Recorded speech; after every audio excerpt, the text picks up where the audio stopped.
Hello my lovelies, and welcome to Eargasms, an audiobook review show where we delve into the world of contemporary and indie romance books that make you go Please note that all the books that I review contain adult content, so you have been warned.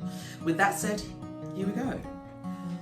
As this is my very first on-screen Eargasms show, I thought that I would start with abbreviations. There are so many abbreviations in the world of romance that sometimes it can get a little bit confusing if you're new to the genre.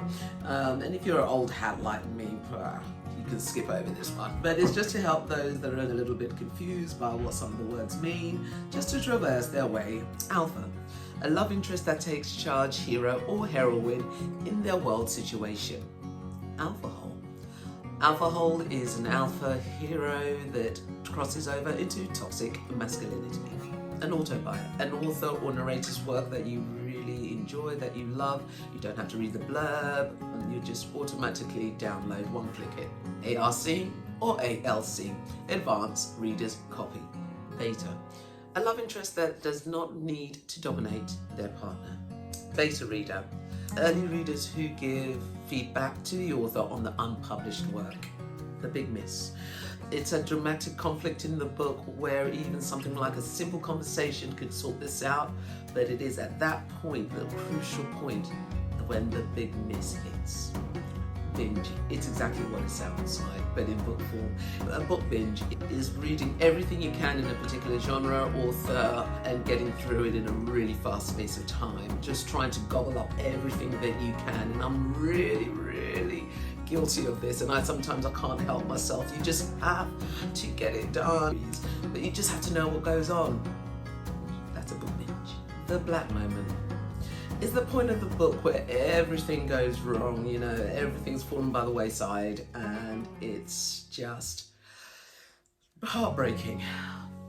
A bodice ripper. Historical romance, so your Bridgertons and Regency books. Bodice ripper. Book birthday. It's release dates on books. Some people have cake, some people have parties. That's a book birthday. Now, book boyfriend. It's the fictional boyfriends that you wish were real, that you really do believe that, you know, you want to go out with. I have so many book boyfriends right about now that I am a cheat. DIK, Desert Island Keeper. You know, it's that one book that you could reread over and over again, like a Desert Island disc. DNF, did not finish. I rarely do not finish a book, even if it's terrible. I think in my whole history, there's only been about 2 books that I've never finished, and they were dreadful. I just couldn't get through them. F2L, Friends to Lovers. Fated Mate, plots where characters are destined to be together. You get that a lot in paranormal books. HEA, Happily Ever After. Heat level. It's quite self-explanatory. It's how hot the book is, how hot the sex is, how many sex scenes there are. There's also clean romance, which I don't think I've ever read a clean romance. Maybe I should put that on my TBR, to be read. HFM, happy for now. H, big H, small h, hero, heroine. Insta-love. When one or both characters fall in love without any emotional struggle. Insta-lust. When one or both characters want to get into each other's pants, and where the emotional connection may take a little bit longer. Kill a fairy first. Reading the end of the book so that you know that it has a happy ever after. A May to December romance can leave a large age gap between the two characters, between the heroine and the hero. A meet cute. It's the unlikely circumstances where the protagonists initially meet. Catnip. Just want more and more and more. A cinnamon roll.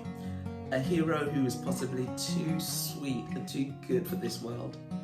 A clean romance. It's a romance without any sex or swearing. I have never, and I mean never, read a clean romance. MF, the protagonist is a male-female. MM, male-male. F, female, female. MFM, male, female, male. So menage books. MC, which are the motorcycle clubs, so sort of like the King series, or Sons of Anarchy. Old school. You know those romance novels from the 70s and 80s? Your Mills and Boon. PB, paperback. Shipping. When people advocate for two characters to get together, this happens in films as well, as we know, but it's the same thing in romance. Slow burn. These are my absolute favorite books. Slow burns are books like Mariana Zapata, Penny Reid. There are so many books. Some of Christian Ashley's are slow burns also. Sometimes it's like halfway through before they even have kiss, and you might get them on 1 or even 2 sex scenes, but they're really worth the wait. So it's more character-based books. Spoilers, this is more for people who leave reviews. You know, you should, the etiquette is to tell people if your reviews contain spoilers or not, so that people can make up their mind if they really want to know what goes on in the book. TBR, to be read. A trope, which is a story element that's usually repeated a lot there's so many different tropes in romance, you will make your head spin. TSTL, too stupid to live. Characters are just so dumb. It's a wall banger. I've had a few so bad, you just have to throw it at the wall, and that's it. I hope that this helps a little bit. Join me next time where I shall be doing a proper book review. If you have any suggestions for me, please leave the comment below. If there are books that you'd like me to listen to and review, please do so. It's been lovely catching up with you guys, and see you all soon.